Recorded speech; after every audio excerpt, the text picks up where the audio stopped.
Les années 90 ont vu naître de nombreux acteurs francophones qui, aujourd'hui encore, restent méconnus du grand public, en particulier ceux identifiés ou associés aux thématiques LGBTQ+.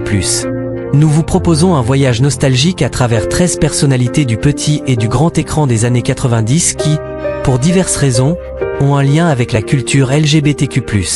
Certains ont publiquement fait leur coming out, d'autres ont interprété des rôles homosexuels marquants ou sont simplement présumés par le public. Jasmin Roy, comédien québécois, a été révélé dans les années 90 par le rôle de Mathias dans la télésérie pour ados Chambre en ville en 1989 à 1996. Actif dès 1989, il est devenu une figure militante après avoir fait son coming out dans les années 90. Il confie qu'il a été confronté à l'homophobie durant son enfance, ce qui l'a conduit à fonder la fondation Jasmin Roy Sophie Desmarais contre l'intimidation et la haine homophobe. Aujourd'hui, il milite pour la diversité et souligne que sa sortie du placard a inspiré des générations de jeunes LGBTQ au Québec. Pascal Grégory, un acteur français phare des années 90, notamment pour ses rôles dans Cyrano de Bergerac en 1990 et surtout ceux qui même prendront le train en 1998 de Patrice Chéreau. Cet acteur au jeu d'une grande finesse a été l'un des partenaires de Chéreau dans les années 80 et 90. Grégory est ouvertement gay. Il a lui-même reconnu avoir eu de longues relations avec Patrice Chéreau et l'écrivain François-Marie Bagné. Cette complicité a profondément marqué le cinéma français des années 90, tant leurs collaborations restent des œuvres cultes. Anecdote, Grégory, choisi comme interprète de Guiche dans Cyrano de Bergerac en 1990, est resté un fidèle collaborateur de Chéreau jusqu'au milieu des années 2000. Stéphane Rideau, découvert en 1993 lors d'un match de rugby par le réalisateur André Téchiné, Stéphane Rideau explose à l'écran en 1994 dans Les Roseaux Sauvages où il joue un adolescent gay. Ce rôle lui vaut une nomination au César du meilleur espoir masculin et l'établit durablement comme icône gay du cinéma français. Fait étonnant, malgré son aura gay, Rideau a révélé qu'il est hétérosexuel. Il explique avoir longtemps joué des rôles homosexuels et être fier de les avoir incarnés, même s'il n'a jamais partagé d'orientation gay dans sa vie privée. En 2000, il tient un nouveau rôle majeur dans Presque rien de Sébastien Lifshitz, une romance gay marquante qui lui renforce sa notoriété dans la communauté LGBTQ+. En dehors des plateaux, Rideau vit aujourd'hui en Normandie, loin des projecteurs, ce qui ajoute à son image de héros discret.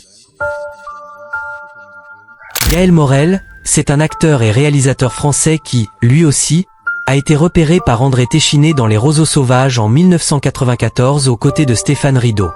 Après quelques rôles d'acteur dans les années 90, il se tourne vers la réalisation à toute vitesse en 1996 et gagne une réputation d'artiste engagé. Morel est ouvertement gay et l'a affiché publiquement. En 2013, il a co-signé un manifeste pour le mariage pour tous et a réfléchi publiquement sur ses expériences de gay, un peu dans l'ombre. Cet engagement a marqué sa carrière. Il a souvent fait appel à ses anciens camarades d'épine dans ses films et a confié qu'il se sentait plus à l'aise derrière la caméra qu'en lumière des projecteurs. Jacques Nolot. C'est un acteur français de la même génération que Chéreau, connu pour avoir écrit et joué dans des films centrés sur la vie homosexuelle. Dans le film J'embrasse pas en 1991 d'André Téchiné, le scénario est explicitement inspiré de la vie de Jacques Nolot lui-même. On y voit Nolot campant la figure d'un professeur gay confronté aux normes bourgeoises. Acteur fétiche de la réalisatrice Claire Denis, il joue aussi dans Nénette et Bonnie en 1996 aux côtés de Grégoire Collin. Nolot est ouvertement gay dans la vie, il n'a jamais caché son orientation et son œuvre s'inscrit souvent dans la littérature queer française.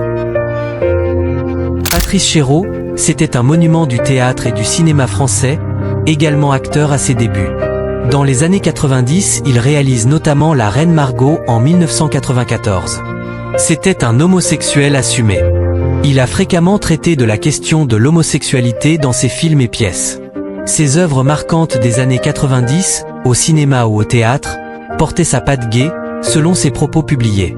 Anecdote, il a failli tourner un biopic de Napoléon avec Al Pacino, mais le projet avorté reste légendaire.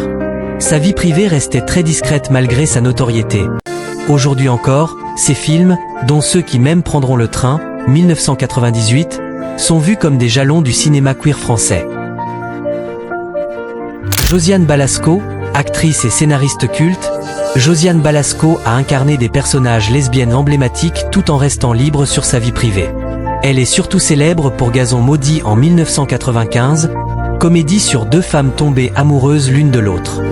Balasco y joue Loli, une lesbienne militante. Ce rôle est l'un de ses plus reconnus. Bien qu'elle ait été mariée à des hommes, elle a souvent déclaré son amour de la liberté sexuelle. Elle a avoué qu'elle embrasserait volontiers une femme si ça lui plaisait. Ce film, qu'elle a coécrit, partait d'une blague entre copines pour inverser les codes du beauf, et il est devenu un succès inattendu dans les années 90. Balasco refuse toutefois de réduire sa carrière à un simple rôle gay. Olivier Py. Olivier Py est avant tout un dramaturge et metteur en scène, mais il a aussi joué au cinéma, notamment dans Chacun cherche son chat de Clapiche en 1996. Il est ouvertement homosexuel, ce qu'il n'a jamais caché. Py a joué à l'écran, dans les années 90, dans plusieurs films d'auteur, Clapiche, Deville, et a mené parallèlement une carrière théâtrale flamboyante, devenant directeur du Festival d'Avignon en 2013 à 2022. En plus de son franc-parler politique, il prend souvent des pseudonymes fantasques sur scène. Il a par exemple chanté travesti en Miss Kniff. Son statut des enfants terribles queer de la culture française des années 2000 fait écho à ses débuts d'acteur excentrique des années 90. Cyril Touvenin, révélé à la télévision française, Cyril Touvenin est principalement connu pour avoir tenu en 1999 le rôle-titre du téléfilm Juste une question d'amour, diffusé en prime time, où il incarnait Laurent, un jeune homme homosexuel pressé d'annoncer sa relation à ses parents. Ce fut la première histoire d'amour gay diffusée à une heure de grande écoute en France. Bien que sa propre orientation n'ait pas fait l'objet d'un coming out officiel, son jeu dans ce rôle a marqué les esprits de toute une génération. Pendant les années 90 à 2000, il enchaîne téléfilms et premiers rôles au cinéma, comme dans La confusion des genres, en 2000. Dès le lycée, il était isolé par son surpoids, et paradoxalement la télévision lui a donné confiance en se réfugiant dans la culture, ce qui l'a conduit plus tard à porter ce personnage gay au grand public. Cyril Collard, il fut un auteur et cinéaste phare des années 90. Il réalise Les Nuits Fauves en 1992 où il joue le rôle principal d'un jeune bisexuel atteint du sida, film entièrement autobiographique. Collard était lui-même bisexuel, et Les Nuits Fauves est devenu culte pour son portrait sans phare de l'épidémie et de la vie bisexuelle en pleine visibilité médiatique. Tragiquement, Collard meurt du sida en 1993, au sommet de sa carrière. Son film a remporté le César du meilleur film cette année-là. Il avait déclaré vouloir faire aimer ceux qu'on est à travers ce film. Des années après sa disparition, il reste une figure emblématique de la lutte contre le sida et de la représentation queer au cinéma. Lambert Wilson, acteur français né dans les années 50, Lambert Wilson a grandi sous la pression d'un milieu intellectuel très libéral. Polyvalent star des années 90, notamment pour Le Pacte des loups, en 2001, Wilson a étonné en 2016 en confessant avoir aimé des hommes et des femmes. Sur le plateau de Marc-Olivier Fogiel, il a parlé d'une histoire d'amour incroyablement forte avec l'abbé Pierre, ce qui vaut une anecdote digne d'un film. Wilson ne s'étiquetait ni homo ni hétéro mais revendiquait un amour avec un grand A actif des années 80 à aujourd'hui. Ses rôles des années 90 incluent par exemple Hiver 54, où il incarne l'abbé Pierre, et le prêtre Peter dans The Matrix Révolution en 2003. Son coming out médiatique tardif a fait de lui l'une des rares figures du cinéma français à dévoiler publiquement une vie amoureuse avec les deux genres, ajoutant une note de modernité au récit des stars des années 90. Julie Gaillet, c'est une actrice française très active dans les années 90 et 2000. Elle a notamment tenu un rôle central dans la comédie romantique lesbienne Pourquoi pas moi ? En 1999, où elle incarne Camille, une journaliste célibataire prise en étau entre deux partenaires féminins. Ce film, bien que mineur, a connu un petit succès en France. Gaillet n'a jamais parlé publiquement de sa sexualité et n'a pas de lien public connu avec le monde LGBTQ, mais son implication dans cette comédie française sur la bisexualité, avec Amira Khazar, la relie à la thématique du film. Elle s'est fait connaître en 1996 dans Brève de comptoir de Ribes, et sa présence à l'écran a longtemps fait d'elle une hit girl du cinéma français avant sa liaison médiatisée avec François Hollande. Amira Khazar, elle est une actrice franco-britannique active dès la fin des années 90. Elle apparaît avec Julie Gaillet dans Pourquoi pas moi? En 1999, où elle forme un couple lesbien en devenir. Khazar a aussi joué dans La Cent Ans Rouge en 2002, drame lesbien. Elle n'a jamais fait de coming out public. Beaucoup la pressent comme pansexuelle ou bisexuelle, mais rien n'est officiellement confirmé. Figure du cinéma d'auteur, Von Trotta, Almodovar, elle a posé pour Inès de la Fressange et vit aujourd'hui aux États-Unis. Sa participation à ces films gays des années 90 en fait néanmoins une alliée du cinéma LGBTQ, même si elle n'en parle pas. De même, d'autres comédiens de l'époque, qu'ils aient tenu des rôles homosexuels ou non, n'ont pas fait de coming out ou ne sont pas documentés dans nos sources.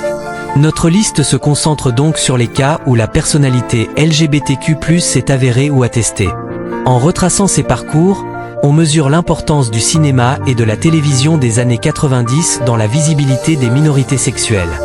Au-delà de leur rôle, ces acteurs ont, par leur présence et parfois leur confidence, contribué à faire évoluer les mentalités.